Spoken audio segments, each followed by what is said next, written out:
Hello and welcome to the first match of the round of 4 here at ASL Season 17, brought to you by Well New Life Ultimate Custom Prestige Gaming Chairs. With an incredibly fierce round of 8 behind us, we have just 4 players remaining in this season's itinerary. You are now waiting for the match that will determine the first finalist of the season. Today's bout will feature herO, once again knocking on the door of the finals after a long while, and herO, who has been to the round of 4 many a time. Let's now take a look at the journey both of our players took this season to get this far. In the round of 8, herO faced off against Best, while herO went up against Rush, and as both players achieved victory in their respective games, they end up squaring off against each other in the round of 4. Let's also take a look at the focal points for both players. herO, having a relatively low win rate against Protoss, ran into Best, a terrific player in PvT. However, executing an elaborate master plan, herO managed to get into the round of 4 once again after a long 16 seasons. herO's round of 8 opponent was not to be taken lightly either. herO kept losing to Rush in extended series time and time again from the 12th season onward, likewise losing to him in the round of 8 last season and missing out on a seed. However, this time was different, with herO taking down Rush 3-1 to return to the round of 4. Let's now take a look at herO's matchups this season in detail. herO advanced to the semi-finals, having faced off against Protoss and Terran opponents in the round of 16 as well as the round of 8. While herO took down a Zerg in action in the wildcard match, this will be his first time playing a TVZ in this season proper. And now for herO's matchups this season. Having lost in the round of 8 last season, herO was once again forced to battle his way through the round of 24 after a long while. herO faced off against a Terran in every single round, Mine in the round of 24, Royal and Barracks in the round of 16, and Rush in the round of 8, on his way to the semi-finals, where he'll once again square off against a Terran in herO. We've taken a look at both players' journey this season, as herO and herO are looking to advance to the finals once again after a long spell. Let us take a look at the potential storylines shaping up for both, should they advance. And here are the storylines for both players. Now when it comes to herO, this would be his second Grand Finals appearance overall, with the last one being 16 seasons ago in the very first ASL proper. Additionally, this would make herO tied with Rush in second place for the most finals appearances among Terran players. For herO, this would likewise be his second finals, with the last one being 13 seasons ago in Season 4, making him tied in first place alongside Effort and Zero for the most finals appearances as a Zerg player. And with Sulky last season, this would give us a Zerg player in the finals for 2 seasons in a row. We've asked this season's round of 16 competitors to predict the outcome of today's match. Let's take a look at said predictions. Out of the 12 players, 9 expect herO to make it into the finals, and among those, JYJ and Shuttle expect this series to go the distance. On the other hand, Mong, Barracks and Best expect herO to win today, likewise expecting this to be a full set series. Let's also take a look at the viewers' predictions for today's match. Here are the results of a poll running on the Africa TV website up until 7 PM today, with 57% of fans expecting herO to be making it into the finals. With how close the percentages are, this surely is a match whose outcome is difficult to predict. You are waiting for the start of the first semi-finals match of ASL Season 17, done in partnership with Well New Life Ultimate Custom Prestige Gaming Chairs, with herO and herO knocking on the door of the Grand Finals after a long while. And as we wonder which one of our 2 players will become the first finalist of the season, let's get things going.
The long-awaited semi-finals of this ultimately star-studded Season 17 are finally here. Having made it this far, both players are looking to advance to the finals after a very long spell. Let's talk to our two competitors up on the stage here today, herO and herO. herO,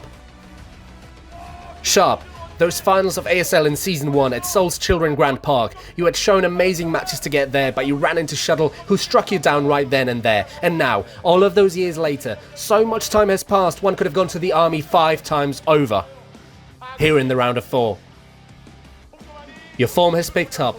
This season, out of all of the games that you've ever played, there is talk that this could be your ultimate form. What's happened that you're doing so well? Throughout those years, in any case, whenever I played on stage, I would play my heart out, but my approach to the games was misguided. It was a little difficult to overcome that, but I've managed to do so and I've come this far. So, the herO of the past, the herO that lost to Shuttle in Season 1, what is the difference between that herO and the current herO? For starters, I got older, you got older, I have a family, you have a family. My situation has just changed. Oh, there is love in your life now, a loving family. Yes. herO, you don't have that, do you? Somebody to love, a family to take care of, nobody to make things look up for you. No, wait. You have the support of your fans. Isn't that what's most important? Okay, so herO. Round of 4, round of 4, round of 4, round of 4, 7 times. 1-time runner-up. 3rd place 3 times. But no victories. Looking at your most recent matches, Seasons 11, 12, 14, 15, and this one, it's been round of 4, round of 4, round of 4. How come you can't win? I would always drop the ball in the moments that mattered the most, so I would always slip up. This time around, I am doing my best so as not to make similar mistakes. And today, I guess I have to go to the final stage. So herO, today, the best player of the Ro family name, they both share a surname, will be decided. herO's form has gone up by a lot. Seeing him this season, did it occur to you, it wouldn't be easy. This will be difficult. Did anything like that cross your mind at all?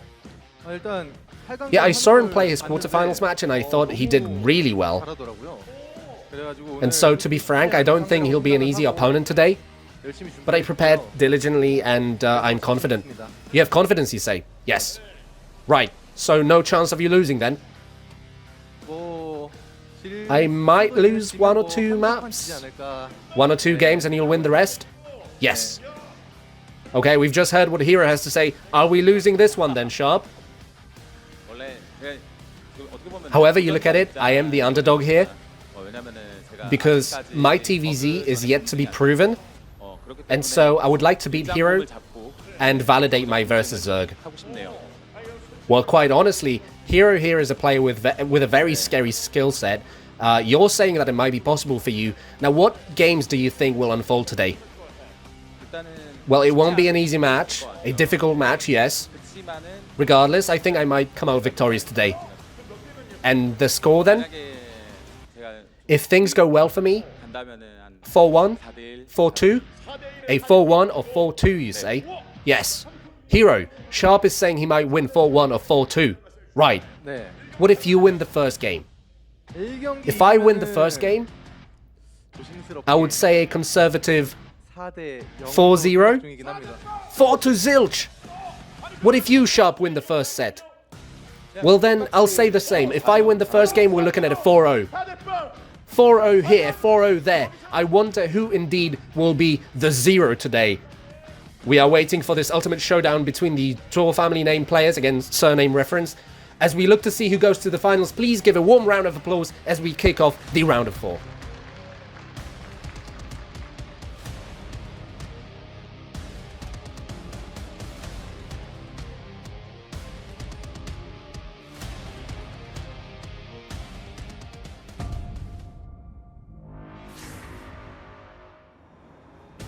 첫 번째 대결 프로토스 한종족전만 극복을 해낸다면은 캐난전의 최고의 코스는 보여주기.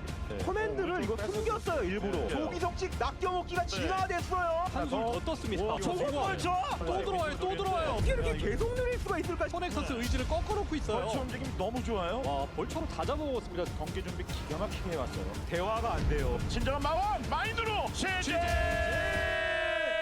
돌아온 마원. 조일장과 유영진 선수의 대결. 유영진 선수가 압도하고 있습니다. 결승을 유영진 때문에 네. 두 번 못 갔다라는 거죠. 베스를 싹쓸이를 했습니다. 그러니까 뽑은 울트라로 달리기 시작을 했는데 오엽이에요, 오엽. 네. 잘 됐습니다. 지금 물 만났거든요. 드론 다 찍었어요 지금. 상당히 변칙적인 저구의 운영이. 야, 서로 바꿔주자. 네, 지금 난전으로. 시제. 그동안의 천적으로 연결해서 유영진 선수 격파하고 4강 진출.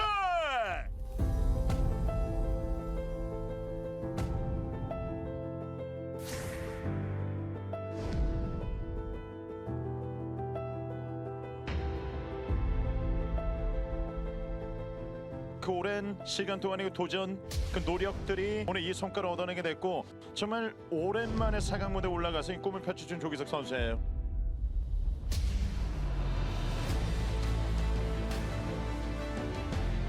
결승전 올라가는 선수를 화려하게 빛내주는 이런 역할만 해주던 게 조일장이었거든요.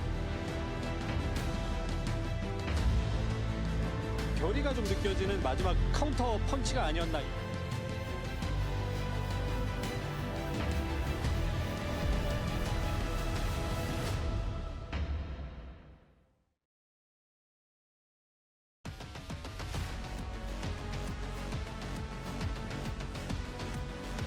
What is up, everybody? Welcome to the ASL Round of 4, Day 1.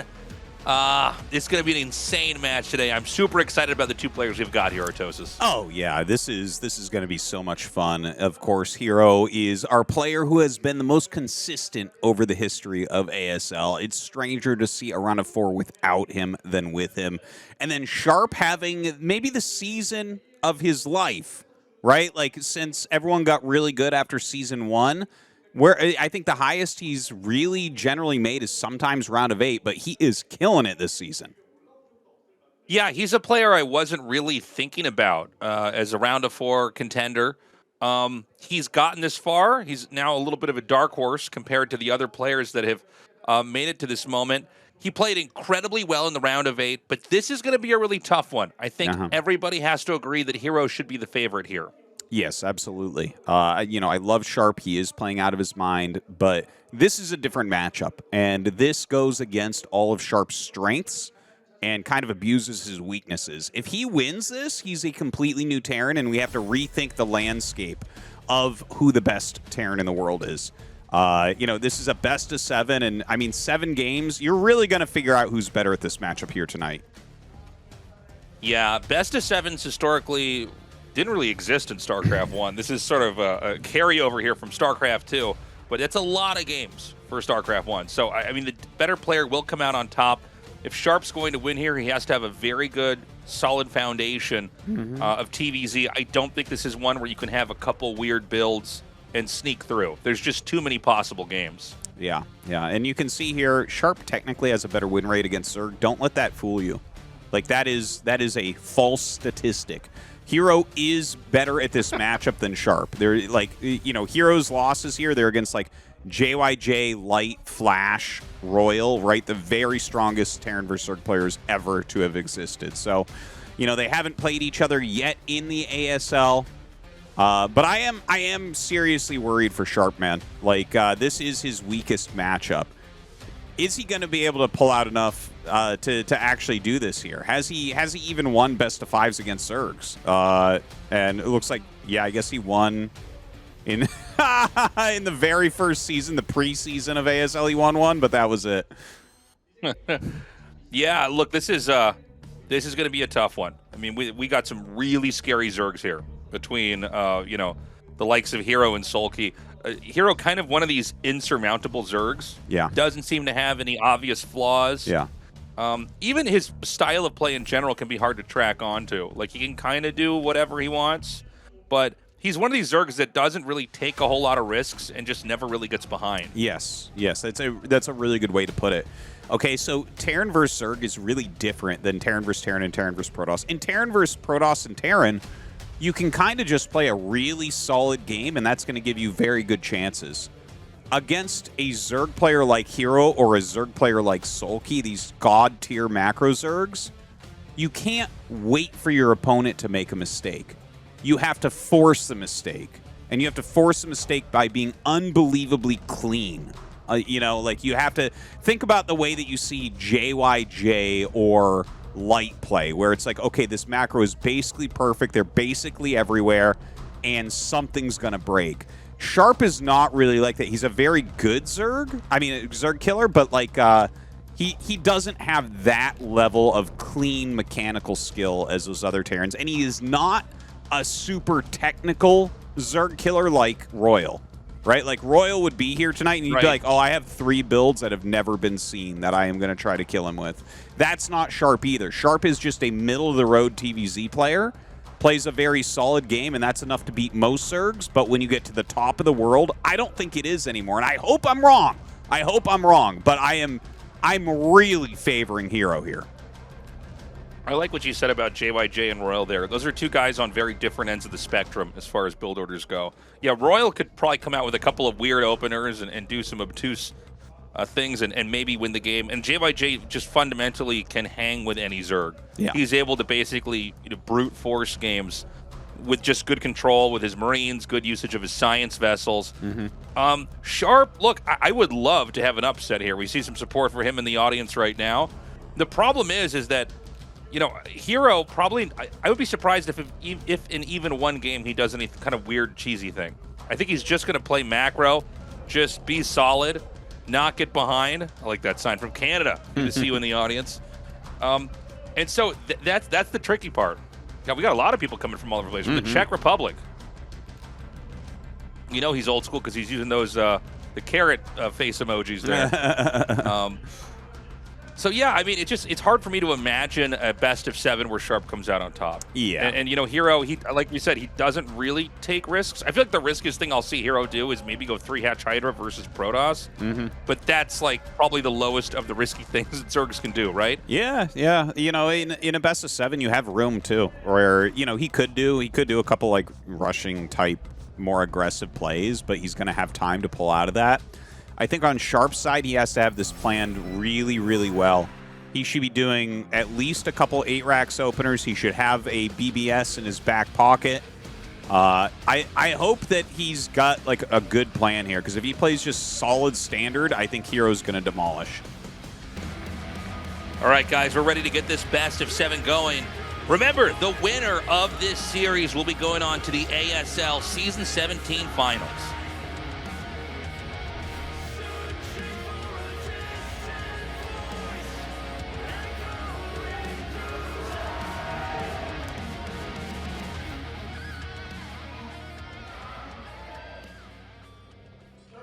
Okay, we've got Sharp in the top right, herO in the top left. Man, I am excited. Like I don't want to be like a downer on Sharp. I'm just trying to give like a really honest opinion on who is literally my favorite Terran. And in fact, I even watch his TVZ to improve because he plays kind of similar to me, like a very standard, like 3 racks after Academy type thing. You know, just like a standard, very good, large net catching Zergs messing up type of strategy. But yeah, he's going to have to play the cleanest games of his life if he's going to take down a Zerg the power of herO. I actually wonder, Tasteless, if I could ask your opinion as kind of like a Terran versus Zerg outsider. When you watch herO and you watch Sulky, does one strike you as scarier looking in this matchup? You know, I think maybe Sulky is a little bit scarier to me in general. The thing about herO is it's like it's so clean and it's so risk adverse, and there's no obvious thing you can do to beat it. If that makes sense, he's kind of the polar opposite from Mini, or even players like Soma that kind of have these high octane plays. But Sulky is I've always been mystified by how he can just make any fight in the middle of the map look easy. Yeah. There are so many situations in TVZ where the reality is, depending on each player's control, either side can win. It's not clear cut. Where in some other matchups, you can just look at, like, you know, how many one player has of one unit. You go, well, then this guy will always win, right? Yeah. No matter what you do to try to micro it. And so that's probably the scariest part. herO has a lot of games like that too, where he just makes engages in the middle of the map look easy. The thing that scares me most about Sulky is sometimes games just end outright because Terrans get out positioned and can't really get anywhere on the map. Sure. The you know, from my point of view, they're both like kind of similar, where they have that unbelievable strong late game. You're definitely right that kind of like mid game, early mid game, like army engagements in the center, Sulky is definitely the best at. But when I think about the biggest difference between the two, in my opinion, it's like I would trust Sulky more to beat a player like Royal, and I would trust herO more to beat a player more like Sharp, right? So like herO is like straight power, and then Sulky has enough mixing in and risks to take down like a very dangerous percentage play, right? Where it's like he might just pick up that win against like a Royal with some crazy, cheesy, you know, aggressive technical build. But looks like Sulky will like 7 pool and stuff like that. We got a bunker rush coming here. 3 drones are going to be trying to moving shot onto this Marine. The second Marine's going to come over here and try to get in the way. The body blocking does end up working. 1 Marine is going to go down, and that's going to pull him back. Ideally, I think Terran would want to get 1 or 2 more drones than that. Yeah, it was not an 8 barracks, though. It was just a right. You know, just a Marine rally. The reason he can do this is Citadel is like basically the smallest map for close position spawns that we have. So he could kind of run over there even with a normal barracks timing. So that was kind of a cute move. I'm surprised he made the bunker, but the bunker is what forces the drones to come fight you. If you're not making the bunker, the drones just run and then lings come out. So that was well planned. Like that's a good type of move. And killing, like trading a canceled bunker and 1 Marine for a drone is like okay, I think. Not like fantastic, but it's like okay, you know, that could have even gone better for Sharp. It didn't, and that's fine. But an okay opener from our Terran boy here. Our scouting SCV is going to see that this is a Spire that's being produced here. They're pretty close in proximity. This is a pretty quick Spire here from the Zerg. So this is developing just like any other standard TVZ. We don't have any weird kind of mech play from Sharp. I don't think we will probably in this series either. But at the same time, it's going to be Zerg taking a 3rd base. We'll see if he takes the main. There's been a little bit of meta play about where people expand. Like taking the natural as an example, since people always scan the mains, it can cause confusion for the Terran as far as, you know, where they need to be trying to attack and put pressure on. Yeah, and also, like, it makes that 4th base even easier to take. If you secure the 3rd, you just kind of send your drone over, and the only way they can attack is via dropship, which is, you know, every Zerg has in their head when the dropships kind of start, you know, that general range. So, excuse me, generally they'll have, you know, the Mutas back or some Scourge out, something ready for that. Now, you know, Sharp is trying to put on a little bit of pressure with this 2 Barracks Academy rush. This is a great catch on that medic. Very nice from Sharp to send that back like that. And, dude, oh, he just barely gets it. That was really high-quality plays from both sides right there, actually. I like that. Yeah, we've got the Mutas about to hatch. The infantry are going to push in here. He's going to have this one in the front to make an Evo chamber if he needs to, so you can't just A-click through. But so far, not doing too much here. The Lings are going to come in and thin out these Marine numbers, but I still see a decent amount of damage coming here. Tastosis. Yeah, I mean, as long as the medic can just heal the sunk that's hitting the Marine, I think he should be able to take this. You can see that he's actually microing the sunk and trying to mix up which one is going to do damage. But now these 2 Marines are here. The Mutas haven't hatched yet. Now those drones are going to get killed off. Dude, another high-quality move here from Sharp. Like, he is putting on some very good pressure. He kills a couple drones, both the sunks. Like, you have to be pretty happy with that overall. He's even scouted with his SCV where that 3rd base location is. So there's no secrets here. Sharp knows everything that's going on. He's getting his turrets up in time. He's sending some fire bats out on the map to, you know, maybe hopefully stim down and catch a drone later on. And you can see that's even buying him time against the Mutas. Sharp is coming out with a very strong game number 1. Yeah, so far so good. More Marines are going to be produced over here. It looks like we're going to have the range upgrade for the Marines finishing up in a second. But yeah, Sharp buys a lot of time. We've got a nice ring of turrets being placed out here on the map. It doesn't seem like there's any kind of obvious weak point that Zerg can hit in, other than, I guess, this barracks, which is just going to get floated into the main anyways. Yeah, the right now the Muta's trying to get a little bit of something done here. Killing off this depot. Like, it's reasonable. You go up, you kill the depot, you're doing a little bit of harassment, a little bit of pressure, but it's not super, super valuable, right? So Sharp's, like, defense right now is good. His factory timing is very nice. Look at this. The firebat comes down and is causing lost mining time. Maybe it's not killing anything, but causing that lost mining time in and of itself. You know, he's... How much gas is he costing him here? 100 gas? 150 gas? It really, there's, like, a lot of very small things that are going Sharp's way. We don't have a Queen's Nest yet, so we're not going to have a hive for the time being. We do have 3 gases being mined, although there was that interruption that Tastosis pointed out. But for now, herO seems to be really locked into the mutas. I actually didn't see when he clicked on the muta. Is there an armor upgrade or an attack upgrade, Tastosis? Oh, I actually didn't check, but I don't think so. I guess we'll see. But yeah, he's continuing with this micro, just kind of dogging the Marine medic army. Kills off a medic there. Oh, that's kind of an interesting move there from Sharp. He's being, like, very aggressively attacking the mutas. I'm surprised with that scan. But double starport already. Sharp is so funny, man. Like, you can tell it's him because he always macros in a vertical line. It's so weird. He's the only Terran that does this. Like, seriously. It's a funny tell. He does it in every matchup. He builds his... Like, everyone tries to clump it all together so it's in one screen. He doesn't care how many screens it's in, man. He'll just make this giant vertical line of macro structures. It's so weird. Yeah, it's so funny. It's one of these, like, little fingerprints you could see in the game. Without seeing his ID, you'd know it's him just because of the weird layout of his buildings. Yeah. He did fraction off a little bit of the infantry. They're now wrapping around the bottom. Now, herO's been somewhat greedy. He doesn't have any sunken colonies at that natural expansion, which means that infantry can get in there. They could kill all of the drones. Mm-hmm. But, Sharp has done, he's had all these good things happen in the opening. Oh, my God. He gets Marines into the third man. He's killing a ton of drones here. This is an amazing game from Sharp here so far. And, in fact, more drones were coming down. He's going to catch even more.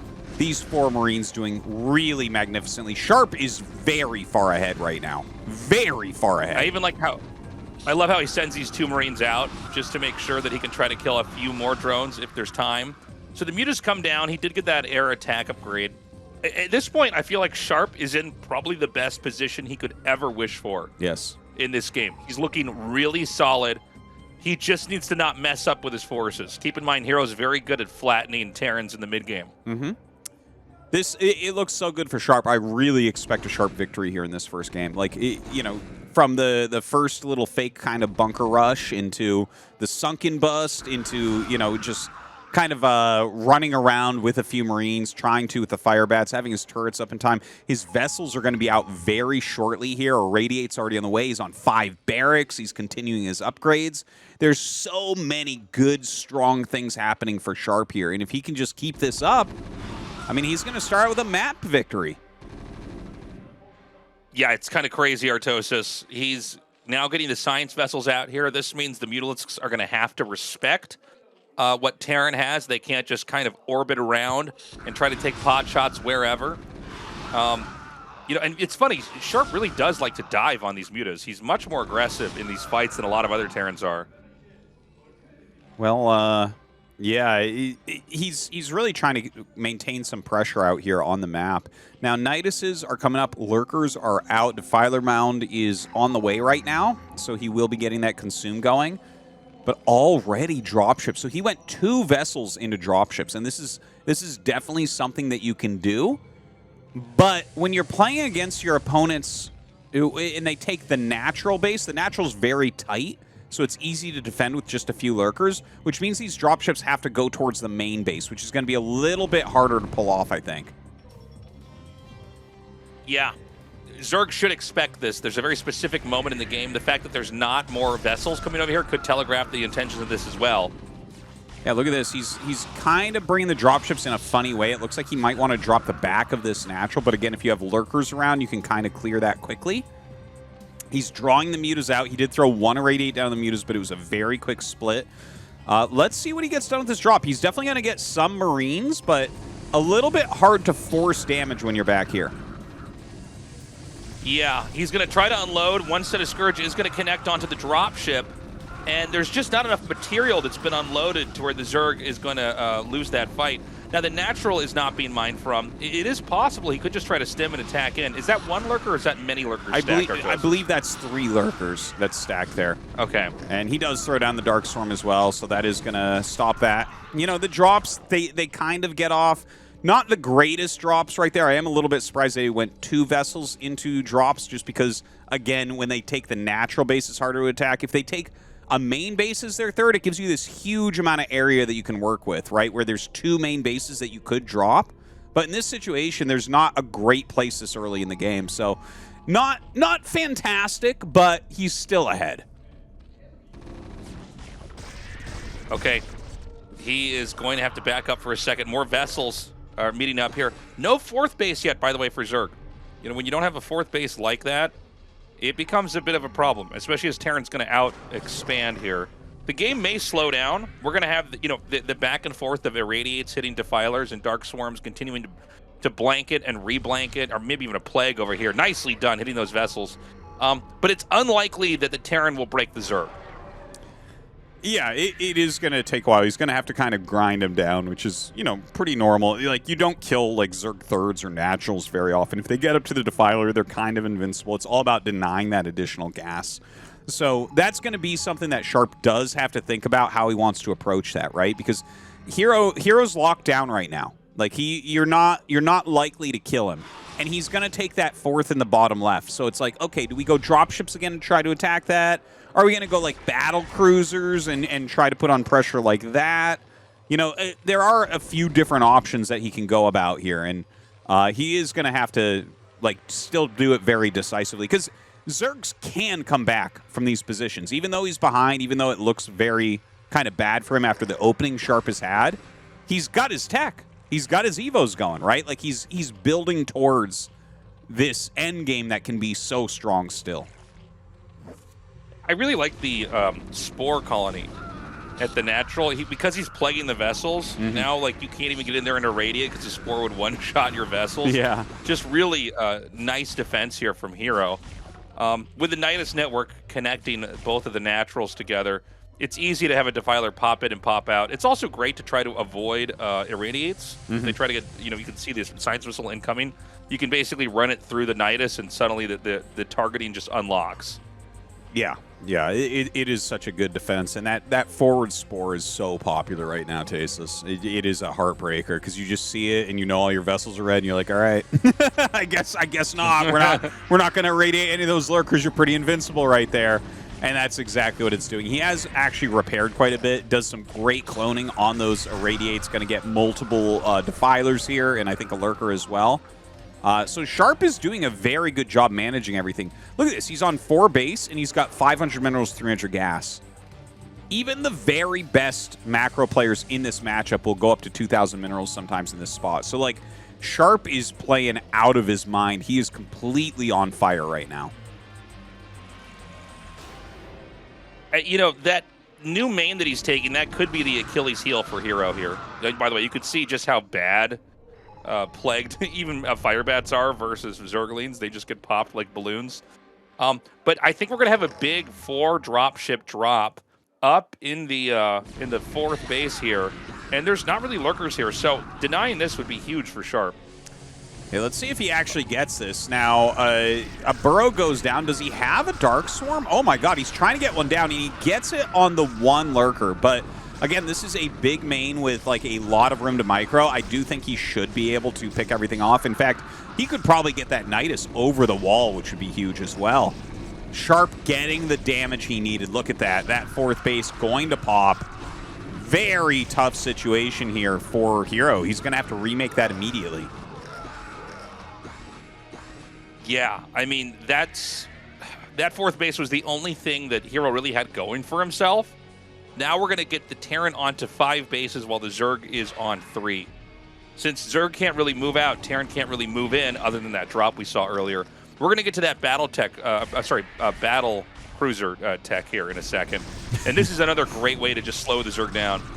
I like that taste. Just being a Protoss player, you don't even know the name of the unit, the end game Terran unit, because it just can't be used against you.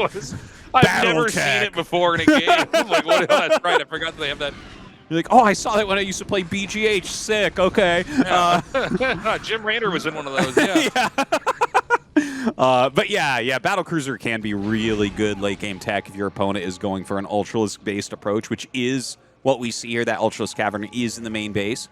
But herO continues to hold on, right? Like, if he can just keep holding on, then maybe he can still make a game of it. Huge drop in the main base, though, and herO not in a great position to stop this. That's a lot of fire bats. Man, we're getting to the end. Like, this is so much damage going down. Yeah, he's going to try to come in again. You know, this is really starting to wear herO down. He is probably just barely going to hold this off with the one Ultralisk. But again, Zerg is almost, below 100 supply right now. Terran is looking so comfortable here.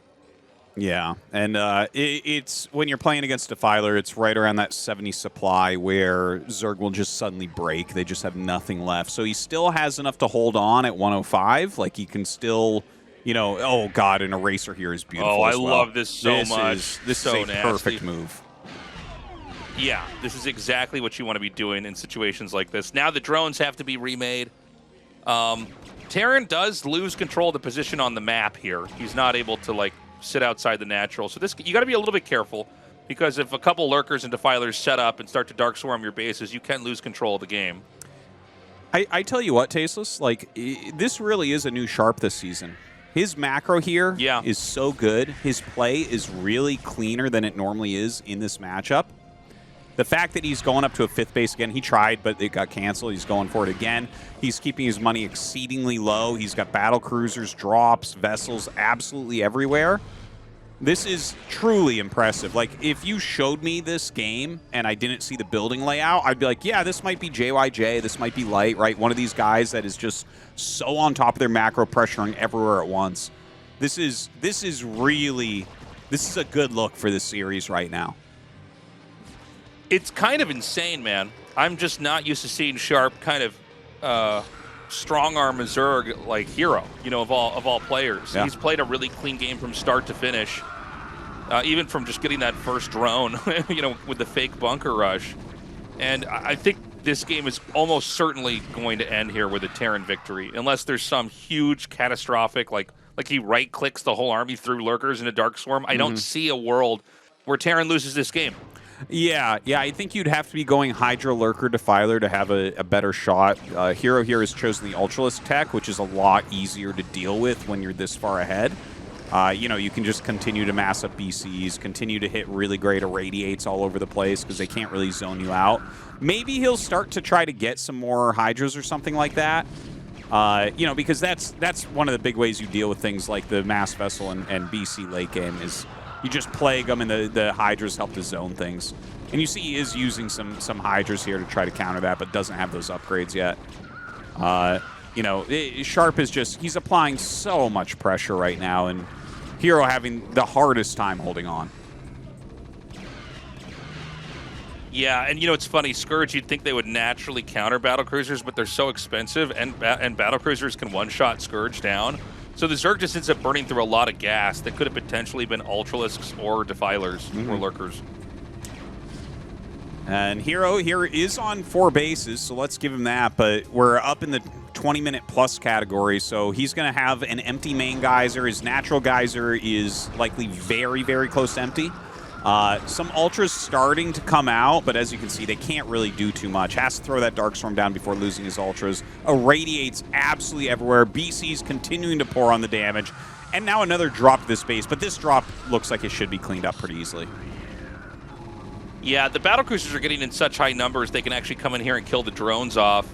There are enough vessels here. I think you can start to just chain. Oh my gosh, he actually just unloads enough. It doesn't even matter. I kind of gave up on that drop back there, to be honest. That's crazy. Yeah, and GG. All right, there it is, GG. Damn. Wow. That's sick, man. Yeah. That's really, really wild. That we were spending the entire pre-show talking about how Sharp would never win a game and it wouldn't look like that, and he just totally proved us wrong. I got to say, this is a totally next level Sharp here. He's looking better than he has ever looked in the ASL. He absolutely looked fantastic. The key moment was the 4 Marines hitting bottom left and killing all those drones.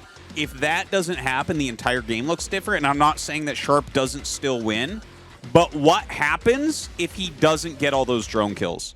Because that's the type of moment where when you do that as a good Terran, you're like, this game's mine. You know, you just continually apply pressure after that, and the Zerg has a really hard time coming back when you get that many drones for the measly cost of 4 Marines. So, you know, that's kind of the thing I'm going to be looking at going forward, because it was a beautifully played game from Sharp, but he did get that big advantage in the very early mid-game with the 4 sneaky Marines. So, you know, that's going to be something that herO has to look out for in the upcoming games. So we're going to take a quick look back here. This was, I think, well selected this time by our highlights. Whoever's doing the highlights here at ASL. Getting that hatchery was huge. Right as players were starting to grow out, Zerg taking a 4th and Terran taking a 3rd and a 4th, he was able to snipe that 4th hatchery, which means you don't get that 4th gas out as quickly. And really, it's all about the gas for the Zerg in this matchup. You want to have enough gas so you can keep remaking lurkers so that, you know, the irradiates don't just kill them. You can keep making defilers. Both sides, but especially the Zerg, are just going to be losing units staying alive. You know, there's not a whole lot you can do to stop irradiate. And then we had another huge drop here in the main. I thought this one was going to do a little bit better. But again, another massive interruption here, even killing the Ultralisk Cavern. Yeah, you got the Spire as well with this, which is pretty sick. A good hold from herO, you know, with the Plague, with the Ultra and the Darkstorm and everything. But yeah, I mean, obviously, Sharp continuing to just apply that pressure. He macroed like a god. He attacked everywhere all the time. It was a superbly played game from Sharp. Like, I'll probably rewatch that later. That was a beautiful one to learn from.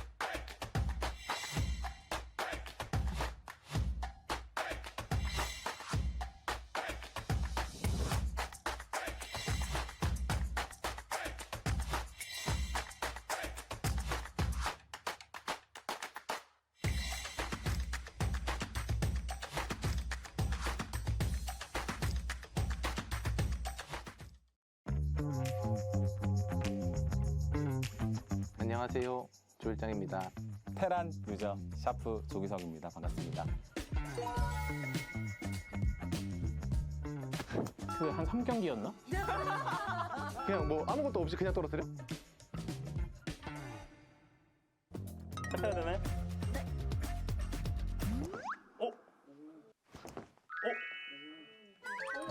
오. 그러니까 이 손도 떼도 되는 거잖아. 한 손만 떼야 돼요?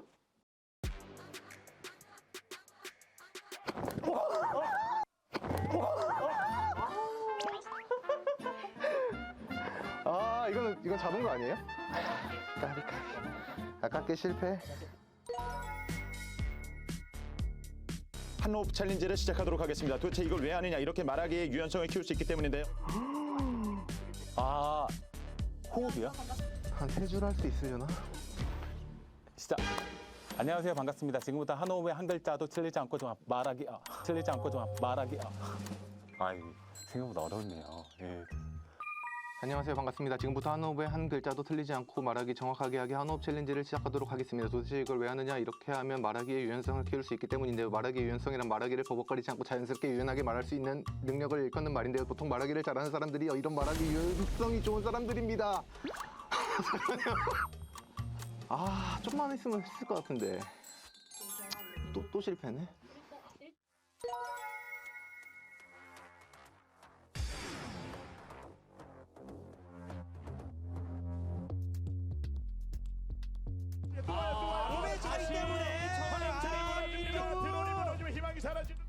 정답. 사저구조 vs 김정우 ASL 시즌4 시즌4 16강 최종전.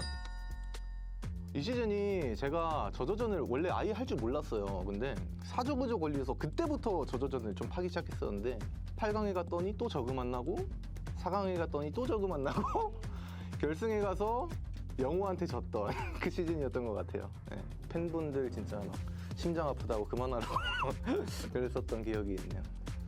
이 병력으로 쳐들어갔을 땐 저의 처음 결승전이 올라갔던 시즌인데 ASL 1 때 4강전 5세트입니다. 저때 생애 첫 결승이어가지고 내가 진짜 결승전이라는 무대에 갔을 수가 있을까라는 생각 때문에 끝날 때까지 계속 떨었던 것 같아요. 진짜 너무 기뻐가지고. 활용을 해서 스포를 알았어. 김민철 8강전 ASL 시즌 4 첫 경기 글래디에이터. 이거는 알지. 이거는 첫 경기를 제가 조금 잘 준비해가지고 좀 완벽하게 이겨가지고 그래서 좀 기억이 남는 것 같아요.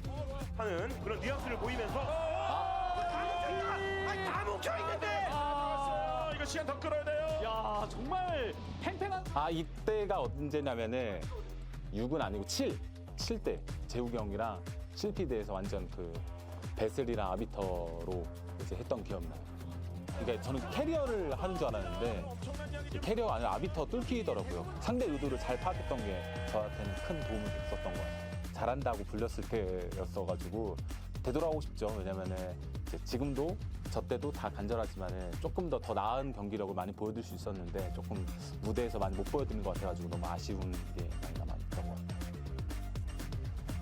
제가 나왔던 경기는 다 기억하는 편이에요. 못 맞추면 안 되겠는데? 잡아내고 세기를 받고 있거든요. 역수임 나오나요? 한 타이밍 저글링도 지금 뽑아놨겠. 역수입 저조전이면은 김명훈인데?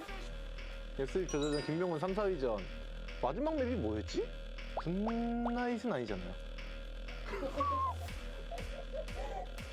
어센션! 어센션! 그게 10일이구나. 홍규한테 4대0으로 진 거. 갑자기 머리 아프네. 사랑해서 제가 많이 우승시켰네. 합장기 그래. 마인. 기억났어요. 재욱이 형이랑 이제 첫 판이었고요. 폴리포이드에서 첫 판이고 이때 마왕이라는 타이틀을 지어줬거든요. 태균 형이 11일 때였을 거예요. 11일 때 제가 5시고 상대방이 이제 아마 7시였나?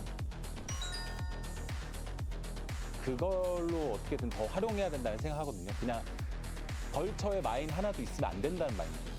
딱 중요 포인트에 딱딱 있어가지고 저의 트레이드 마크인 것 같아요. 기석이랑은 대회에서 처음 하는 것 같아요. 진짜 신기하게 처음 하는데 둘 다 오랜만에 이제 결승을 두고 싸우는데 좋은 경기 해가지고 좀 멋진 경기 해보자. 기석이는 그 전에 조금 아쉬워라는 게 많아서 모든 종족전을 꺾고 올라가면은 뭔가 감회가 새로울 것 같아요. 이번 시즌 치열하게 한번 해보고 싶네요. 굉장히 파이팅!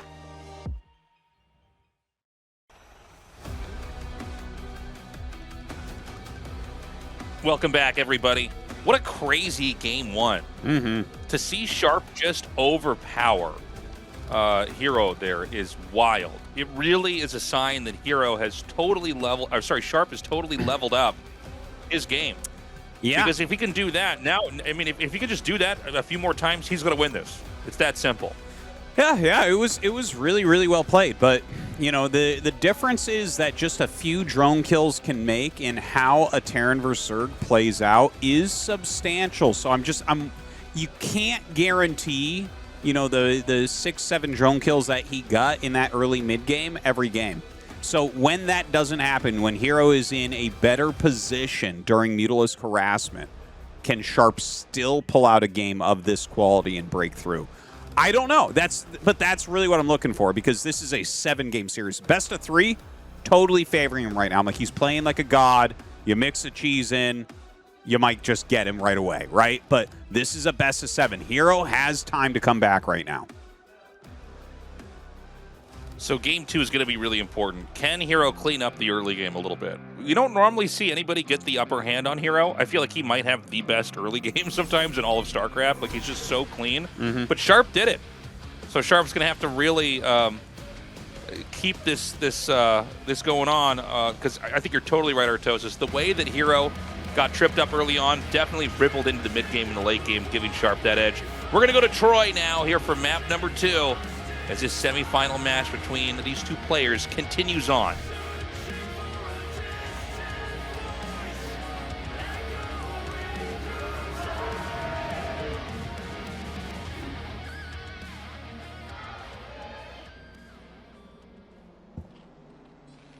Okay, herO in the top left and Sharp in the bottom right. Before we get into this game, guys, we're going to do our quick plug for the Patreon. It's patreon.com/ASL English. We love you guys. We appreciate you. Because of you, we are still able to keep doing this, to keep the history of StarCraft alive in the English language. So thank you so much. And if you haven't signed up already, we hope you consider doing so. Yeah, thank you very much, guys. It's been a wonderful season. And, you know, here's to many more. I don't know. This is really the highlight a couple times in my year is the ASL seasons. It's just so much fun to follow these top players, see who's playing really well. Everyone's putting a ton of effort in right now. The scene is super, super vibrant. So thank you guys again for checking out the Patreon. Yeah, the only thing I could ask for more is more ASL seasons, right? It'd be Dude, nice to have a third or even a fourth, right? Yeah, I would love a third ASL season. That would be out of control, man. That would be so sick.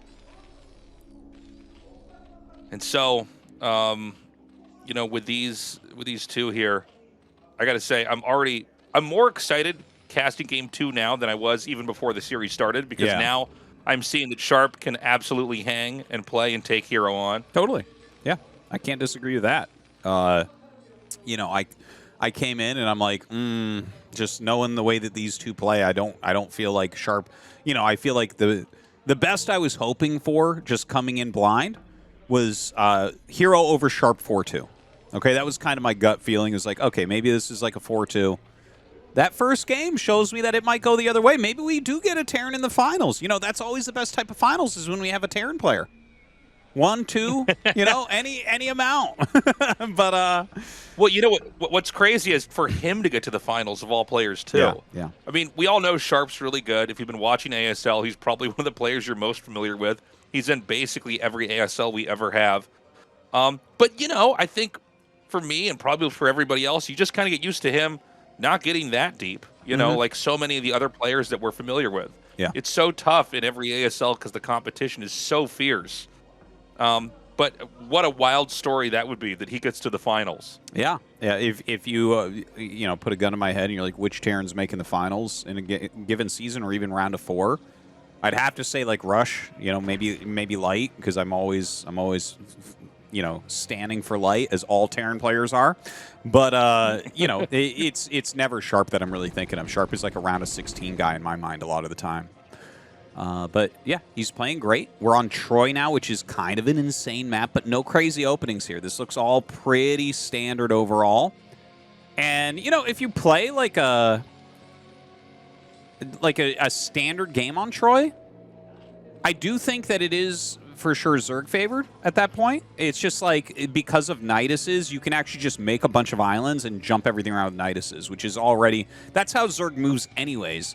When's the last time you saw a Zerg take units from their main base and run to their third with it? It's super rare, right? After Hive Tech is up, you never actually walk anywhere with your Zerg army. Everything travels through Nidus anyways. So yeah, I think that does make it a little bit harder on Terran, where it's like, okay, you have to utilize things like battle cruisers and dropships. You can't just go in through the front door most of the time. Looks like Sharp wanted to snipe this Overlord, but herO's going to get away just in time here.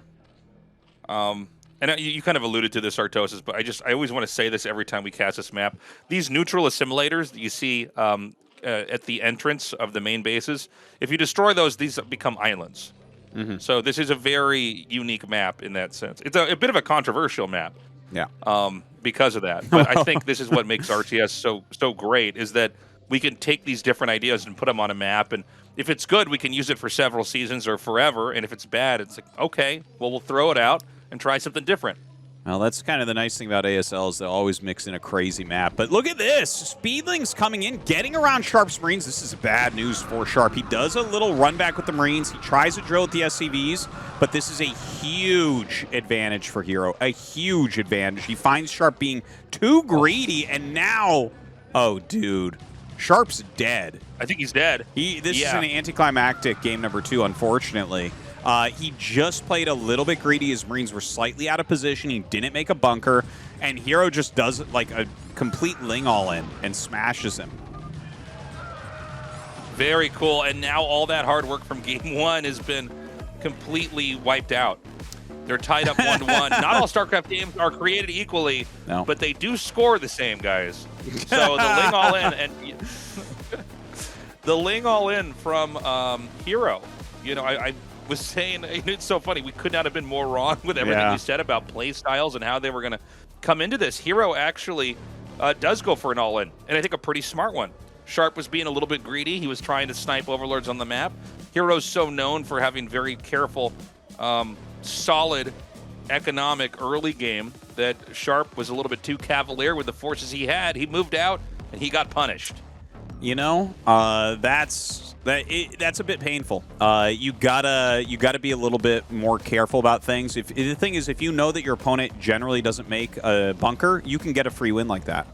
Like, some players are allergic to bunkers, and they'll just be like, no, man, I got to optimize everything. And then they lose a game like that, and it's like, well, maybe next time, man. We're tied up 1-1. We're basically going to a best-of-5. I don't think Sharp's going to let that one bother him too much. Retro going to be our next map here. Sharp's pick. See if he's able to take it down like he was able to take down Citadel. All right, guys, we're going to hop into this game right now. herO with that super fast win. Sharp definitely a little bit greedy and got punished for it. But of course, herO can't really do that every game, right? So let's see what happens as we go into game number 3. Is herO going to go back into macro? Will he try to cheese? And is Sharp going to be a little bit less greedy? Let's go.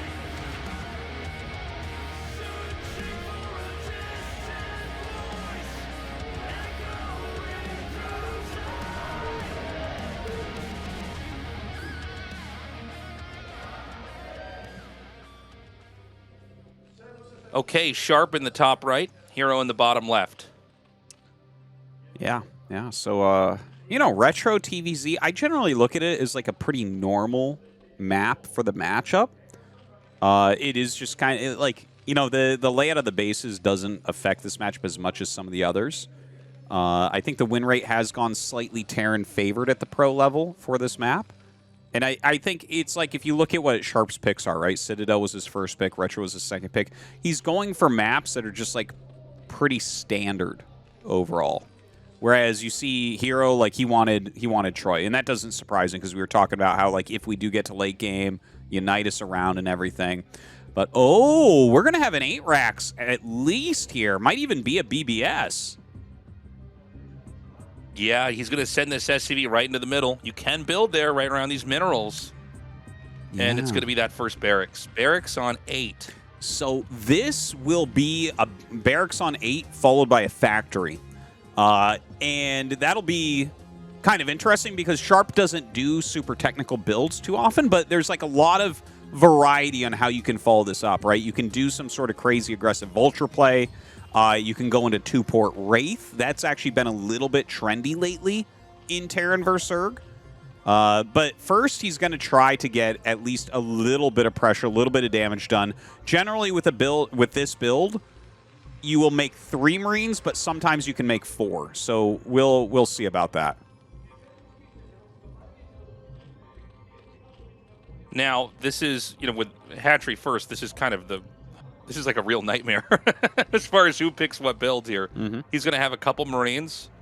The Zerglings are going to be far out. We have a drone coming out on the map, but I don't believe this is a cross scout. This looks like it's actually going to coast through the bottom. And so, well, hold on. He's going up to the middle. He's going to check. Wow. So he sees it. Definitely. That's huge. An excellent scout. He can do a lot of things here. Like, he can hold some larva for more lings. He can make sure that his drones are out on time. Also, he knows it's 1 barracks and not 2, which is very, very important information. If it's 2 barracks, you actually need to give this up. Against 1, you can bring drones and try to surround. But here, like, Sharp is looking for some drone kills. He doesn't have to kill him, though. He can transition into a very normal game from here as well. Okay, the drones are going to come out. Terran wants to back up. This is a lot of lost mining time, keep in mind. He's going to target down a few more drones. He gets one right up here at the top and gets another kill there. Good control here from Sharp. The final surround on that last Marine, as the 2 SCVs and the Marines are going to, and the 1 Marine, excuse me, will continue to pursue this. And he gets like 3 drones here so far. Is he going to get a 4th? Oh, No, just barely not. Sharp's going to still dive on that fourth man. He wants that one so bad. Oh, he gets one moving shot. Oh, it slips past. Please go. He's going to try to get away. If he gets enough HP, it'll have to be 2 shots instead of 1 for the SCV to kill it. herO's control is looking pretty good. Dude, yeah out jukes him there. Up. And look at that, he puts the shot down with the drone as well. Oh, the disrespect. Okay, so that... Wild. Yeah, he ends up holding it. He does end up losing like 3 drones, so it's still okay for Sharp, right? There's nothing inherently wrong, I would say, with this position. Obviously, you're looking for more than that, but a lot of this comes down to Sharp's follow-up, which we can see that he's made 1 Vulture, he's gone add-on, he's gone Starport. Very likely, this will be a Vulture drop. Yeah, I really like this. This could be really, really strong. The thing is, there is already 1 sunken up, and herO knows that this is a factory behind. Like, as soon as you see 1 8 racks in the center of the map, you can't expand after that. Well, that would be the ultimate mind game, would be to not go for the factory. Like, that might be doable at the top level, because basically what happens is if you have 1 8 racks in the center, once they hold, because you never actually kill the hatchery with 8 racks, it's like super rare, but once they hold, if they just send lings across the map, you're dead, because your barracks is in the center and you lost all your Marines, right? So you have to have the Vulture basically as a follow-up. So he's aware, and he has his Overlord over the natural. So he's kind of watching, like, was this just factory command center, or was this factory 1 or 2 starports? And you can see he's already at the Hydralisk Den. A Wraith is coming out. We don't know if it'll be a drop. It doesn't have to be the drop that I was talking about before. Like, you can play it normal from here. Like, he could go, just utilize some Vultures either with speed or mines to kind of, like, control the map a little bit and go into, like, he could go Valkyries, he could go a Science Vessel and Marines, right? Like, there's a big range here for Sharp, but just knowing that there's, like, a starport, that there's Vultures out, hopefully herO is able to kind of seal everything up with his Hydras. We don't have any dropship coming here. Or no add-on, at least, so, it's a little bit far away. The Hydra spread is looking pretty nice. I gotta say, I feel like herO is recovering pretty well. It's a little bit scary for Terran on 1 base. It can be done, but you're gonna have to either start to do a lot of damage soon, or you're gonna have to expand really quickly.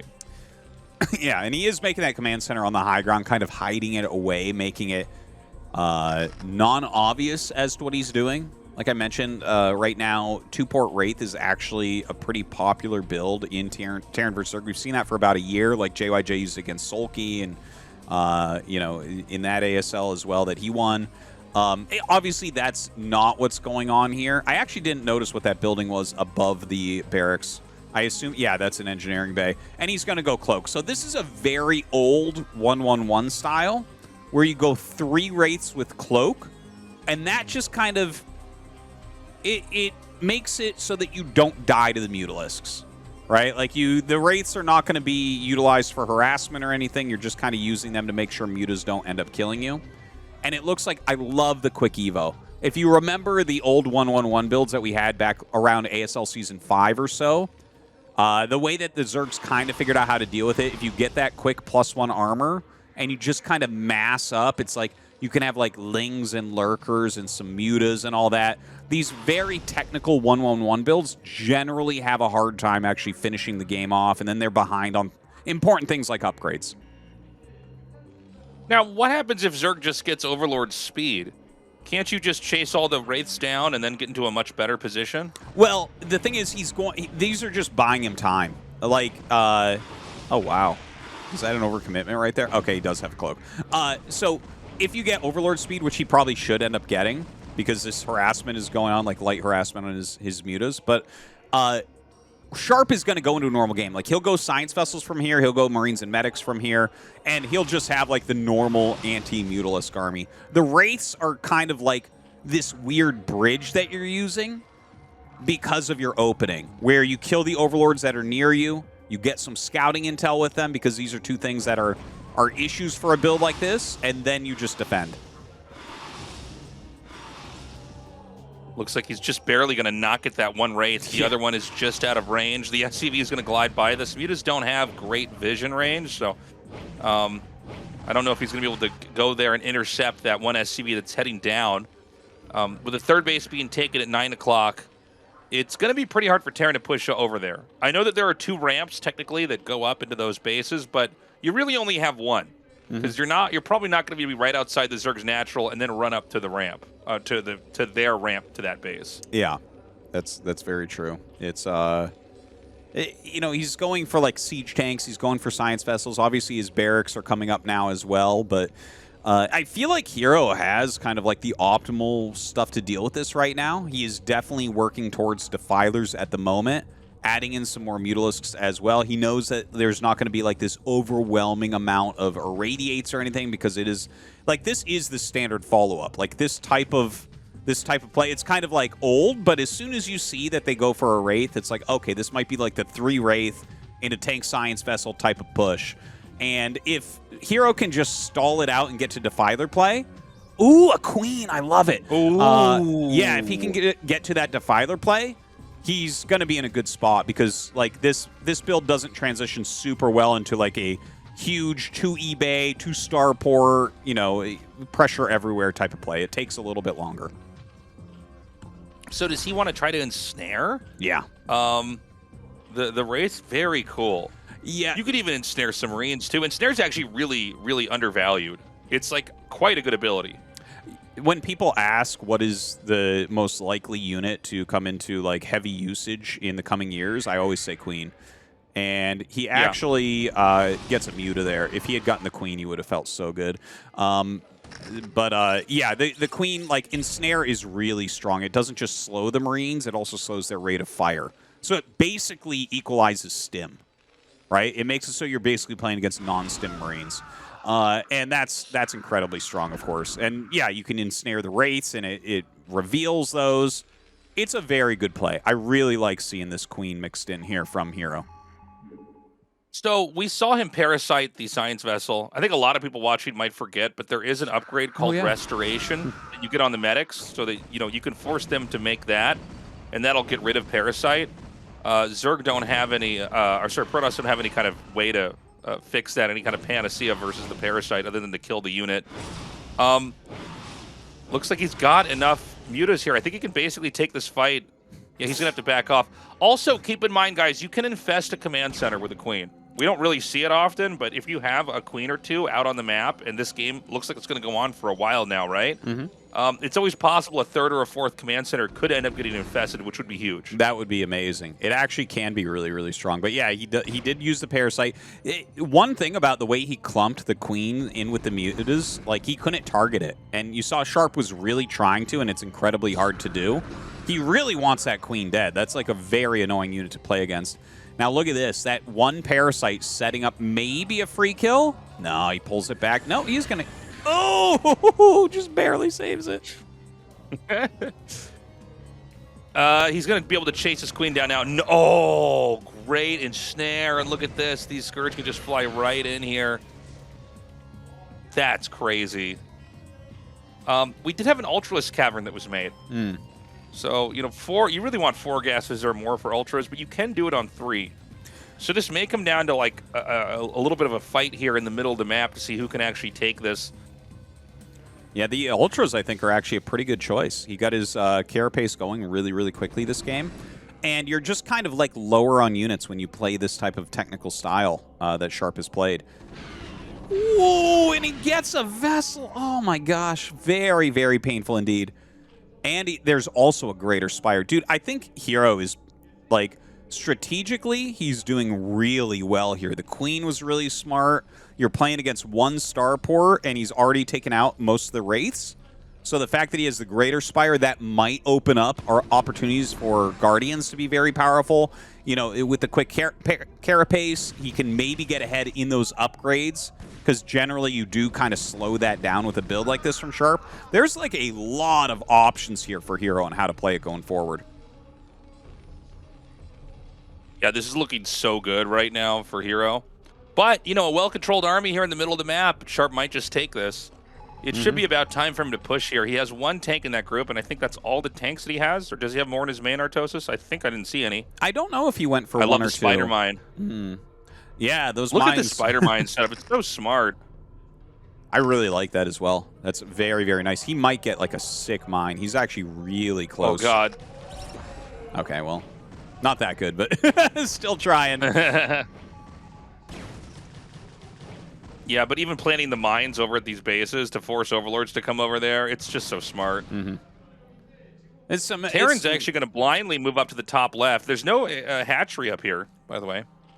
By the way, I just saw a really good piece of information. Sharp got +2 attack. So I wasn't sure what he was getting in the engineering bay, whether he had started +1 armor or +2 attack, and it looks like he actually got both now. So he actually has kept up on upgrades compared to the Ultralisks, which is very, very important. But look at this defense that we actually have from herO. Like, he actually made 5 Guardians. He's got Sunkens everywhere. You know what? I think he thinks that a tank timing push is coming. But with the 2 starports that are up now, the fact that he's kind of controlling the map with these vultures and he's already got 2-1, and I guarantee you Sharp has started 3-2 upgrades. Like, this is really not bad for Sharp. Like, I really loved how herO played this, but I think Sharp's okay. I think he's done everything kind of right here. I think he faked him out. I think he showed the 1 tank on purpose and then just pulled out of it and went to vultures and mines. So he basically tricked herO into thinking that, like, this big tank push was going to come, but instead it's a pretty passive game here from Sharp. Yeah, just getting those upgrades, making sure he has a big barracks count. He's got his starports producing, so the vessels are going to like scale nicely into the later portions of the game. And if he can cancel this base out, that's really, really huge. Now, right now, his army is actually kind of segmented. It looks like half of it tried to go the other way. He is going to be able to force a cancel here. This is a scary army, though. Ensnare on the Marines plus Ultras running in can be very strong. Okay, those Ultras are going to come now here with the Ensnares should come down here. He actually drops 1 Queen, and it doesn't really do any Ensnares at all. There are Ensnared Marines on the low ground, but this bottleneck is really uncomfortable. Most of the Ultras can't even get over there to deal damage. It's the worst possible place that you can take an engagement. He's trying to fight down a ramp at a base he already lost. I don't even get it. Sharp definitely taking a gigantic advantage from there. Dude, like, I tell you, he lost to Zerglings in game 2, but this is a clean game. He's making great decisions. He's macroing really well. herO comes in with the flank. Now, he does have a lot of Ultras, so you know what? He might still be able to just clear this right out. And if he gets all those vessels as well, this becomes really tough. Oh, wow, he saves 3 somehow. I don't know how this is happening. Oh, okay, there's some more Scourge. But yeah, he will end up killing this whole entire army. You know, Sharp, he killed off the 4th, so the 4th didn't get up. Sharp is getting another base up here. I don't know if he's going to be able to hold this base, though. Yeah, you know, when you take a really, really late 3rd and don't get any defenses and then lose your army in the middle of the map, it's actually pretty easy for Zerg to kind of shut you down. More infantry is going to come up here. There should be enough irradiates that the initial Ultras at the top can't do that much, but as the rest of them come down here, I'm not so sure about this for Sharp. Well, he's surrounding him a little bit. The Radiated Ultra in there getting a lot of splash damage off on the Marine Army. Great Scourge coming up while the Ultras are still alive. Probably should run at this point. Kind of surprised he's staying. He does have that 5 carapace, so you can see why he's doing such a great job there. And Sharp really kind of struggling to keep this base up while herO's retaking his 4th base down at 6 o'clock.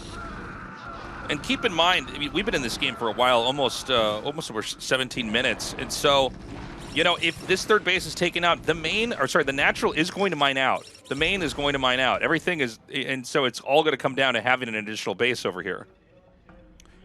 Well, you know, herO's, he's made a little bit of magic happen this game. This is actually such an interesting game that we're seeing. Both them playing kind of like off meta a little bit, you know, playing some different older styles against each other. Ooh, definitely not where you want to attack there, but trying to get some of these vessel kills. I like strategically what it seems like herO's trying to do, where he's stopping units from moving around quite a bit. He's keeping some pressure on. He's not sacrificing too much. I think definitely Sharp right now is feeling good now that he has this base up. But yeah, we're going to have to see if Sharp can, like, keep some sort of pressure on herO as well. Because if herO takes map control at this point while he has his 4th base up, you're going to see so many Ultras out there. Yeah, I'm a little bit worried that he's hemorrhaged quite a bit of Ultralisks here.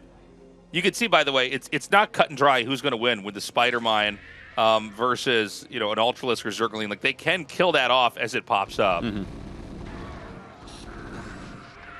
Also, Irradiate's going down. He does throw down that Ensnare as well. We also saw that Parasite, like you said. And Sharp looks like he should be able to clear this also. Yeah, you might be right. He might just be hemorrhaging a few too many Ultras here. Like, some of these attacks are a little bit weird, where it's like 2 Ultras and some Lings. Huh? Okay, you know, I think the issue is he's had too many moments where he had Ultralisks and then didn't also have Zerglings. Because even if it's like 6 Zerglings and an Ultralisk, it does so much more damage. Well, and so, you know, Sharp's barely hanging onto this base. He's also taking a 4th base at the center right of the map. herO's continuing to expand. The pressure's basically off of him. Although we have had some moments where some, you know, vultures will be sent out on the map. You know, Sharp might just lose 12 o'clock Artosis. Yeah. Another push is going to come in here. If he loses 12, I think the game is over. He's lost too many chunks of his army. He's bringing up a bunch of bio right now to try to save it. Still has those medics. Oh, man, the Scourging has been really top tier from herO this game. Definitely a hugely unsung part of this game is how well he's done in reducing that vessel count over and over and over. Still rallying up quite a bit. I think Sharp will stabilize this base, though. I like the irradiated play down here.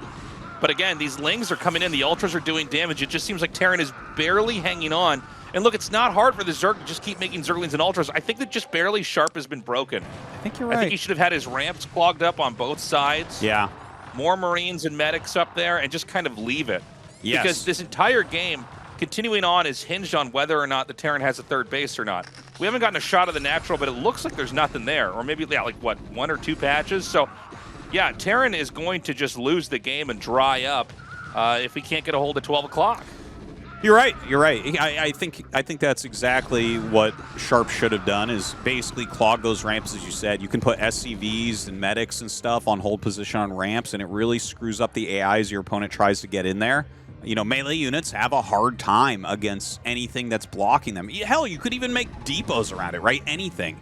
Anything to slow that down, because he doesn't really have any other options to try to break it. So right now, Sharp taking his last chance base over here. He's going to try to hold on the ramp. Incredibly important moment. If he has a defense matrix, he needs to use it right now and just kind of prevent these Ultras. Looks like he will turn them around for a moment, but look at how many bases herO has taken. We're like sitting here watching the attacks, and herO's just expanding everywhere. Yeah, he's really taking over the whole map. You know, when you go Ling Ultra like this, you don't have the invincibility of Dark Swarm, right? Or the power of Lurkers to blow through narrow areas. So if you can just configure your army like Artosis was saying, whether it's with depots or you know, SCVs and medics on the ramp, then you just can't get up there. The problem is it may be too late. It seems like now Sharp is doing that. Now Sharp scans the map and sees that there's actually expansions down here and is tempted to attack into this, but this could be what ends up losing him the game as well. Well, I guess it's kind of a damned if you do, damned if you don't. Yeah, he feels like he's got to do something here. And like he's basically lost the game. If you look at the supply in the top right, it's just, this is not a position that Sharp can really win. He's mining from 1 base. herO still has mineral patches in his main. So herO's literally on 6 base right now for real. GG is called. And herO will end up taking the game on retro. I think Sharp actually played a good, solid game there, and it was back and forth. There were times that I definitely felt like herO was behind, but he fought back. He continued to kind of run around with those Ultras and buy some time. And I think just the general strategic direction herO went in was correct. The quick carapace upgrades, kind of massing units, buying time. These technical 1-1-1 builds are looking for damage in the early mid-game, and Sharp didn't really get it. He got into a decent macro game, but was a little bit behind. I really enjoyed that game. You could really see, you know, Sharp has improved a lot, but herO's still a very scary opponent to go up against. A little bit of an off-brand, off-meta style from herO, getting the Queens, using Ensnare a lot. No Defilers made that game. Guardians made to hold the push. A very different approach. You could see Sharp never was able to really quite deal with it. Yeah. And, you know, this part where he killed the third definitely looked good. herO took like a funny engagement from one side and then actually ran around the other and killed the whole army. So I guess it ends up working out for him. Definitely an important moment here. Like, if Sharp had gotten home with this army, he would have won 100%.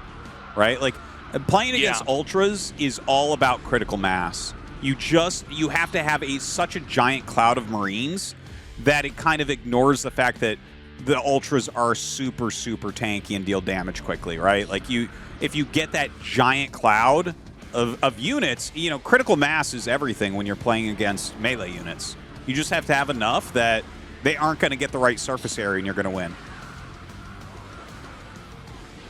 And it was when he was able to come in here from behind. It looked for a little bit like, you know, herO's maybe a little bit sloppy with what he had, but taking out the vessels, taking out these Marines, and the number of Ultras that are left over really puts Terran into such a flimsy position. There's just not a whole lot you can do easily at this point.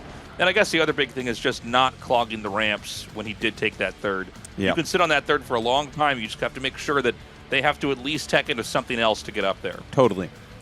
And there's a lot of ways to do that, but Sharp unable to do so. We're going to go to a quick commercial break. When we come back, set 4, let's see if Sharp can tie it up.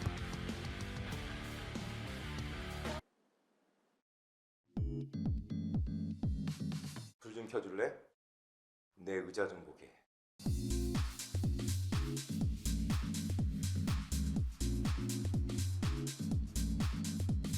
오늘 내 기분?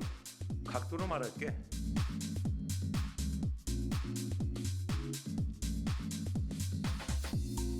이 바퀴 내 무게가 다 담아질까?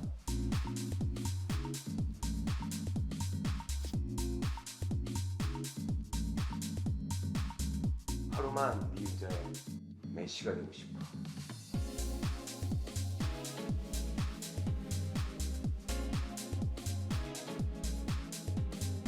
알고 싶어 너의 커스텀 값.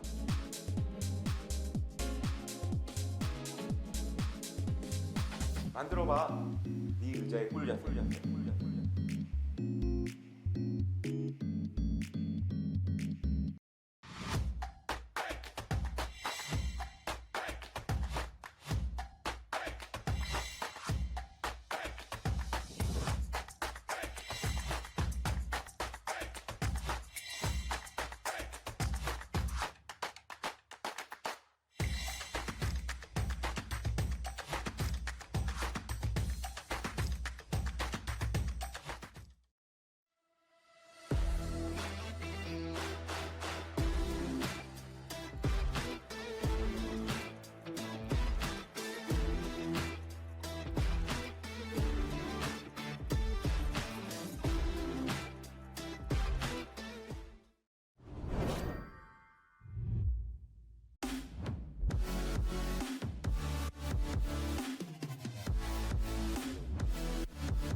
And we're back. Thank you for waiting, everybody. We're going to be going into this next match here. I got to say, it's been a lot of very different games. herO starting to come back, starting to look a lot stronger, Tastosis. Yeah, that was well played. That was kind of a tricky technical game. Not sure what we're going to be seeing as we go into set number 4 on Dark Origin, right? This is a 2-player map, so like, are you going to try some sort of rush? Generally, we see a lot of technical builds here from Terran. Like, I see a lot of 2-port Wraith, but I'm not sure that that's really in Sharp's wheelhouse. We just saw, you know, a build where he did utilize Wraiths in the previous map on Retro, so maybe he just tries to play as a normal straight-up game, but Mutas can be really strong here, man. So I do feel like this map is going to be herO favored. Yeah, it's going to be really important for Sharp's sake that he wins here. When you get to that 3-1 range, it's really hard to see somebody come back 3 games in a row. It just statistically doesn't happen that often. We had very different openings. The first game that herO won, Sharp was a little bit too greedy, and he just got punished, completely knocked out of the game before the game was ever really able to develop.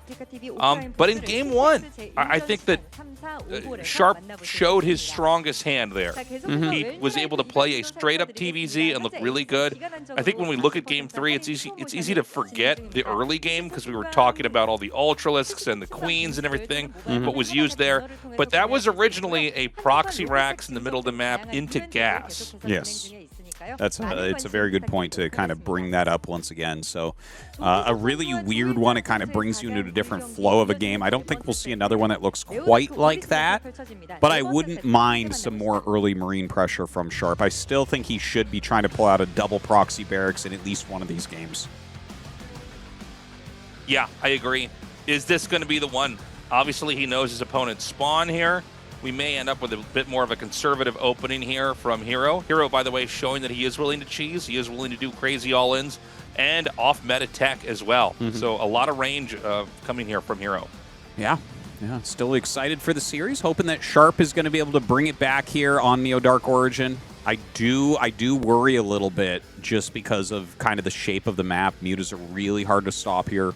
Maybe he needs to do something like a Valkyrie Rush. I don't know. We're going to get into it.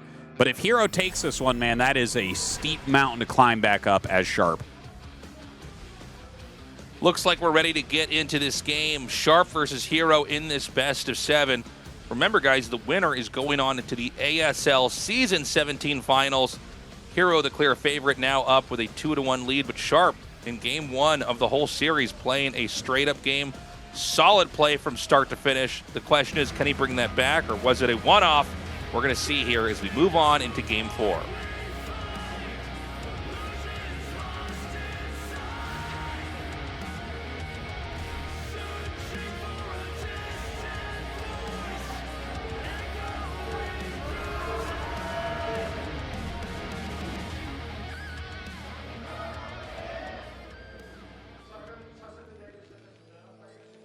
Okay, Sharp in the bottom, herO in the top.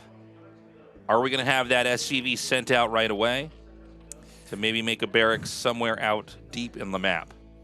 Well, one thing to mention is that Sharp has a really good starting spawn. The bottom spot is way better than the top spot. You have more options with, you know, wall-ins and things. Like you could put on pressure with like an 8 racks and wall behind it. You can do a ling tight wall. Your Marines pop out on the correct side of the barracks. So, you know, this is definitely the spawn that he wants, but let's see if that changes how he wants to open. A lot of fans packing the studio here tonight. This is the Jamshil Station studio. An amazing venue. If you can come to ASL and see it live, it's really worth it. It's a really impressive place to be in. I don't feel like our cameras sometimes capture how big it is. Yeah. But it's very cool. It was very exciting when Africa TV purchased that property and started setting up tournaments there. It's really beautiful, and people should definitely try to check it out. Like I love the original GSL studio that's in Gangnam, but the one in Jamshil is just, there's something about it. It's like so epic feeling when you go in. The screen is so wide, and the They even made the pillars look cool. You'd think that those would suck because they're in the way, but like they do a lot to kind of enhance it, I think. Yeah, they put all these lights on them. It's I don't know, it's very cool. There's 3 major studios that a freaking TV uses. One's in Digital Media City, and the other 2 are on the opposite side of town, one at Samsung, one at Jamshil. And so usually ASL is rotated between those 2 studios, but occasionally we do use that Digital Media City one. Mm-hmm. Now, taking a look, it is just a wall from Sharp. He gets up here really quickly. He might just go, yeah, it looks like he's probably just going to go Command Center on 15. Starts a Marine, so maybe not, maybe not. Yeah, he's going to start his second depot. So, it's interesting how 15 Command Center has really gone out of style at this point.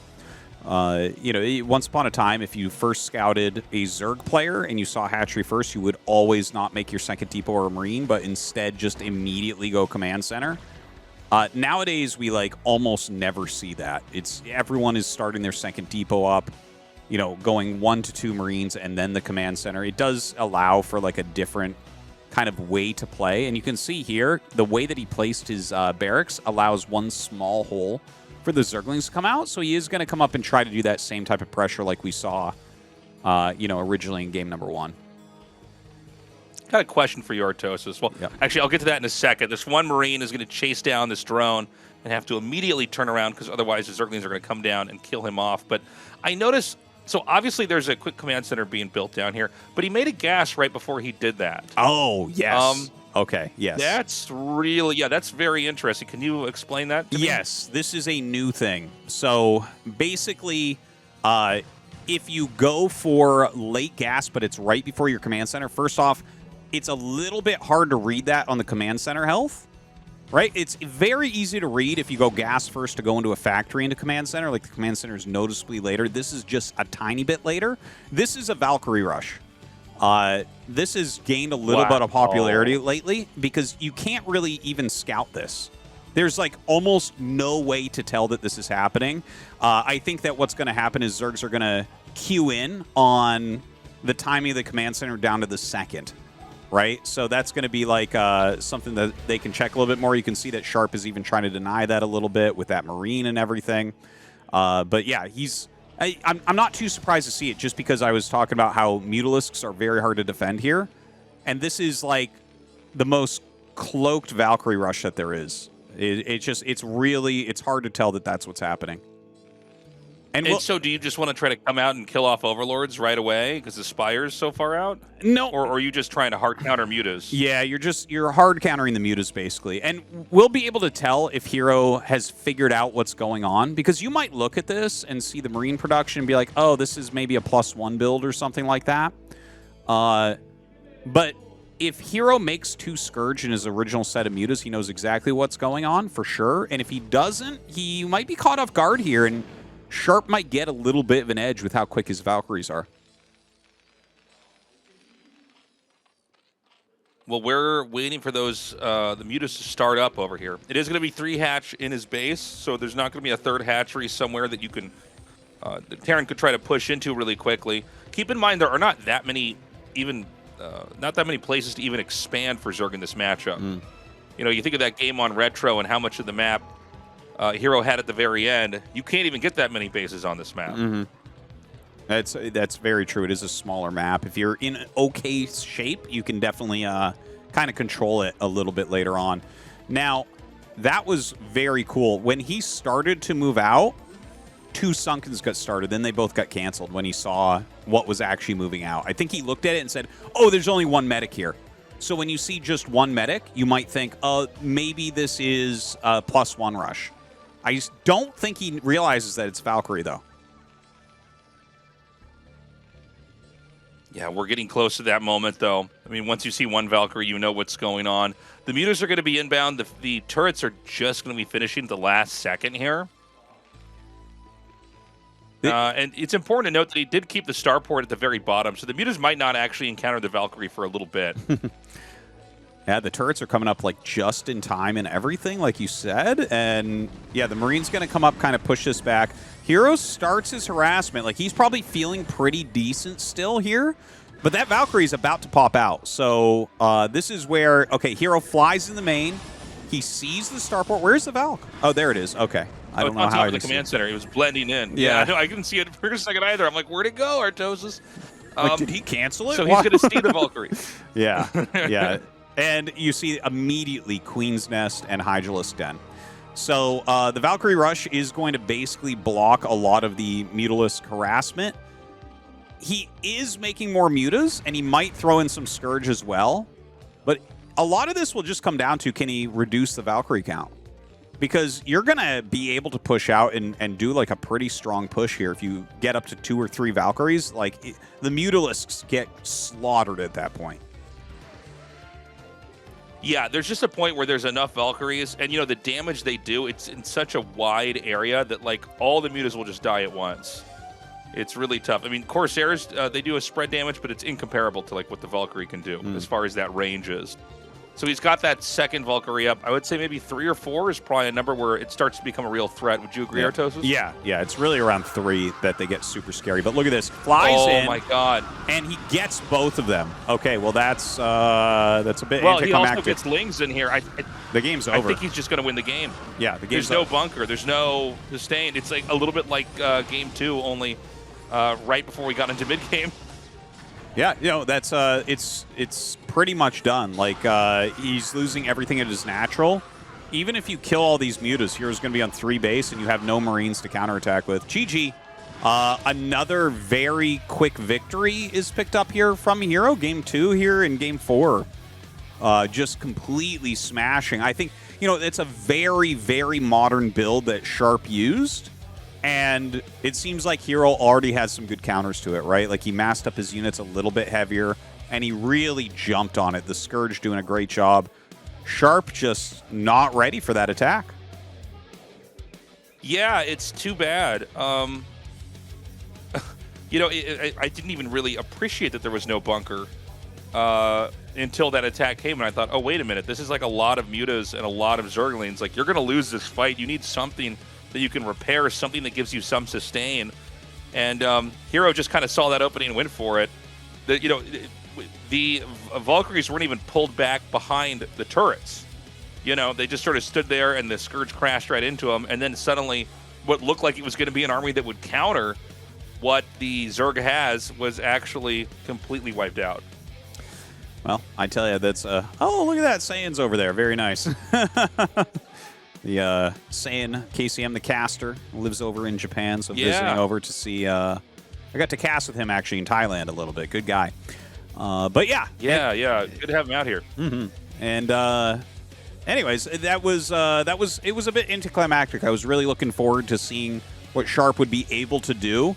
It's funny how deadly these Zergs are getting against that Valkyrie Rush already. I've seen that a couple times where Zergs actually win very similarly to that. They just pick off the Valks, and then if you don't have those, your Bioforce is super small. They need to stay alive, and Sharp unable to do that. Okay, we're going to go into the next game here. This is game number 5. herO is just 1 win away from moving out of this group. And unfortunately for Sharp, look, he had an incredible showing in Game 1. But it seems like in every other game, whether it's a long... he's died in a really short game, a middle-length game, and a long game. herO's beat him in every way imaginable. We're going to need to see Sharp bring it all the way back, zero in on whatever his mistakes are. He needs to not be greedy, by the way. He keeps being a little bit greedy and not making bunkers, and herO is punishing it. Let's go into Game 5 now and see if this turnaround can actually happen for Sharp.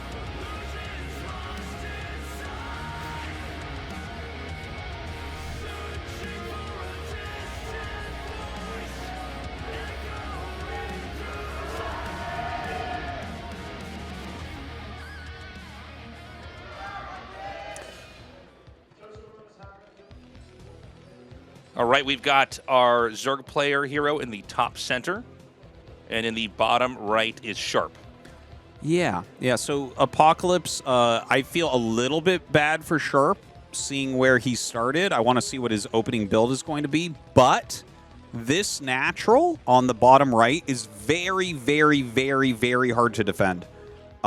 Basically, you can harass the natural normally. You have like that kind of raised area that Mutalisks can fly behind the mineral patches. But also the left side is very long vertically. And you actually need missile turrets in that area. So Mutalisk harassment can be super strong. We'll see if Sharp does anything like a Valkyrie rush again, or maybe he just turns it on its head and does a barracks first here. It does look like it's going to be a barracks first. No? Oh. Oh, wow. He started the depot on 150 minerals there. Yeah. I thought the same thing, Tastosis. Yeah. Sharp a little bit off, even with his first building placement. That's kind of a bad sign. That's, yeah, like, I'm really confused because the minerals kept going up and he sat on 8. He should have had the SCV started, and you know that's weird. But unfortunate for Sharp that it seems like maybe he's a little bit rattled. Not sure entirely, but gets that barracks started very quickly here as well.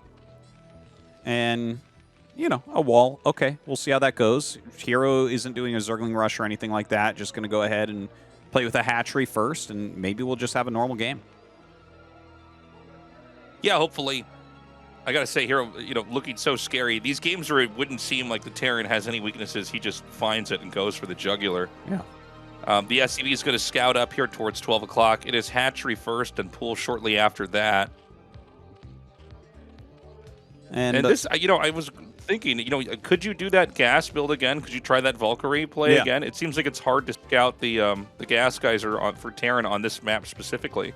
Yeah, for sure. Like, it's a very doable thing. Like, you know, when you're pushing something back by only 100 minerals, and it's the very late 100 minerals, like, that can be a really good play. It looks like this is actually going to be the 15 command center, though, that I was talking about in the previous game, where you've scouted, you see your opponent is going hatchery first, and you can do this little tiny bit of greed where you're skipping that second depot. He actually still makes the first Marine. Everyone's doing this right now, where it's hatchery first, you send your first Marine back. It's funny. I was actually just talking about this like yesterday while I was casting some games for my YouTube, and it's like this thing, everyone sends their first Marine now, and the only thing it does is it gets you 8 minerals. It chases the first drone away from the natural one time, and then you turn around. That's literally it every single game. So it's like, okay, do this if you're a top S rank player and you want to gain an 8 mineral advantage. It's one of those things, like, these numbers do add up, though, right? And if the Marine's there and it could be used to do this, it's not like it's a very hard move to do. As long as you're able to get a read on your opponent, you know he doesn't have Zerglings, so you don't just get killed off right away. Yeah. And this particular time, it looks like Sharp turned around a little bit early, so maybe unsure about the hatch timing of the Zerglings. But it is turning into a 2 barracks academy rush, and he's got all the right timings for that, so he should be able to move out pre-Mutalisk.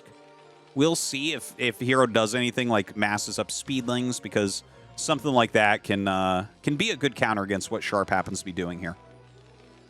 We've got the academy about halfway done, so he'll be getting the stem upgrade here in a second. You can see the SCV just north of the expansion coming out here and scouting. He wants to see, okay, are there any overlords out here or spotterlings? And he might try to move his Marines out in a second here and get this kill. We don't have a read on if herO's going to mass lings or not just yet. It looks like it's still drones for the time being. Mm-hmm. Although he is going to get his third base up very early. Yeah, that's a pretty common place for the third in these positions. So we'll see if Sharp actually gets a scout off on it or not. The lings, he's showing the speed upgrade, so that's kind of like a little veiled threat where you're like, okay, if you move out, I do have these. You don't know how many, right? It's like, it's a funny balance because you want to show them because everyone kind of shows them because no one actually wants the Terran to move out and force sunken colonies or force more lings. But even if you're going to mass the lings to try to crush this army as it comes out, you still kind of want to show them. Because you want them to think like this is just, he's trying to get me not to move out, so you move out anyways. In this particular case, like you see hero's getting ready to build a sunken right now. Yeah, he has a drone in position, I believe I see on the mini-map for that sunken. Yeah, there it is. So he's very on top of this right now. A little bit of an overextension there by herO. He drops a couple lings. Oh, but this nice run around here. You know, it seemed like Sharp was trying to almost sweep out and hit both sides. Mm-hmm. And you know, that way no Lings would get around, but there was just only 3 Marines on one side, which is definitely vulnerable to the Zerglings there. And yeah, I mean, not a lot of progress made so far. We do have that bunker being thrown down. I think as this series continues on, if Sharp can win here, we're going to see a bunker at every expansion every time from here on out. I don't think he's going to make that mistake again. He's lost 2 games so far because of a lack of a bunker. Yeah, that's true. That's a really good point. And in fact, he will make the bunker this time, so he's going to be pretty safe. But don't forget, the left side of this natural is really hard to defend, like I mentioned before. So we don't see a missile turret there yet, but that's how you have to reinforce the front, right? So you can actually create some tactics as Zerg, where like maybe Lings run in, and then you use the mutas on the left side of the natural. Now, it looks like he wants to fly behind to start the harassment, make sure he's got his turrets there. You see turrets are being made, but the harassment is already doing a pretty good job here from herO. Oh, this is looking really bad right now for Sharp. With the turrets not quite done, this is a very difficult angle for these Marines to come through. You can see they get forced into this single file area, and then the glaives, they just chain bounce through and do so much damage to those Marines. And once he's decided that he can't do much more damage over there, he can switch right back into the main.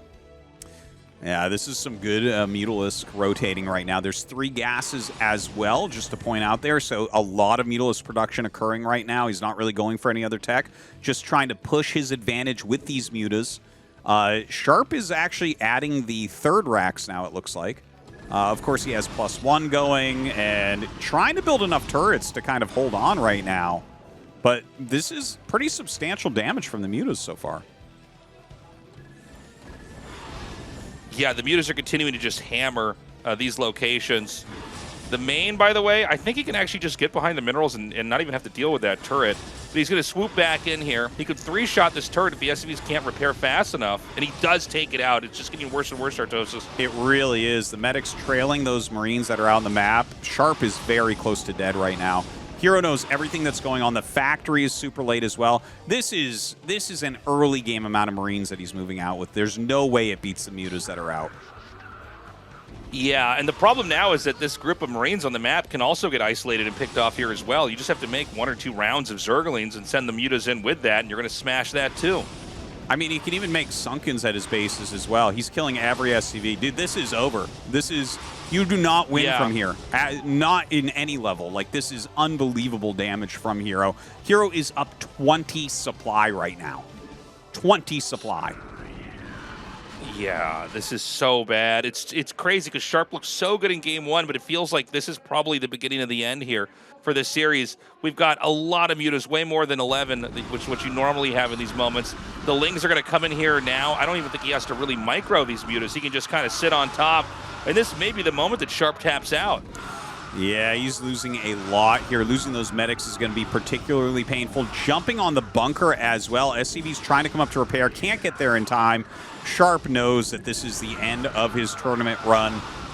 You know, he did a great job getting to the round of 4. He had a great game number 1. But herO showing that strength we were talking about at the beginning. Sharp almost made us look like dummies after game 1, Tastosis, but this is the power of herO. Oh, thank God. All right, big cheers in the audience there for herO. He has won, defeating Sharp 4-1. Quite a turnaround there. You know, he did have that shaky first match with Sharp, but it seems like he was really able to stabilize. And herO looking scarier than ever. Yeah, herO is really dialed in. He's on top of everything. He might be the favorite to win this season. And he is the player who most deserves an ASL victory that does not have one. You know, his last peak was when Flash was peaking. What are you supposed to do? If Flash is peaking, you can't win, right? And in fact, that's who he lost to in his last finals. So, I'm rooting for him. I hope that herO finally picks up an ASL victory because he deserves to be a champion. With the level of play that he has, it's unbelievable. Right, he's going to sign this over here. We're going to have an interview with herO to see how he's feeling. And just around the corner, day 2 of the round of 4 is going to be up, guys. So be ready for that. That's going to be uploaded right away. Man. A fun series. I think herO really showing a gigantic range. I did love game 1 from Sharp. That was one of the better macro Terran vs. Zergs I've seen him play, but let's not forget he did get those drones with the sneaky Marines. which allowed him to get into a position like that as well. Kind of unfortunate. You know, 3 of these wins were unfortunate, Tastosis. You're right. 2 of the games he lost instantly for no bunker. And this game, his turrets weren't ready. And, like, if your turrets aren't ready, the game is done. Like, any good Zerg will just crush you if you don't have the right number of turrets up. Yeah, really Sharp kind of defeated himself in this final game. You have to be able to hit all of your beats in the build order, or absolutely the Mutas will just tear you to shreds. Mutas are so powerful that if you don't have the exact right configuration of turrets, they're just, it's like there's nothing the Terran can do. Everything will just fall apart. Well, yeah, you know, Mutas are the best unit in the game. And you can see why there. It's like they can end it so quickly if you have the requisite skill set, which herO has in spades. And, I mean, a good finishing move here as well, realizing that killing the army is a victory. You know, his Mutas went in and even saw that Sharp didn't have a factory and was adding barracks late. So, like, Sharp was pretty all in this whole time because he was so far behind, and herO just capitalized on everything beautifully. Yeah, really took advantage of that, came in there, got the kill. And, look, I'm really excited to have him in the finals. He's looked so strong. He may very well take the whole thing. And we got a PVZ tomorrow. So we're either going to have a PVZ finals or a ZVZ finals, Tastosis. Oh, yeah, look at that. You know, ZVZ would be kind of funny, the 2 best macro Zergs playing as ZVZ. But I think we're going to go to a quick interview here. See how herO's feeling.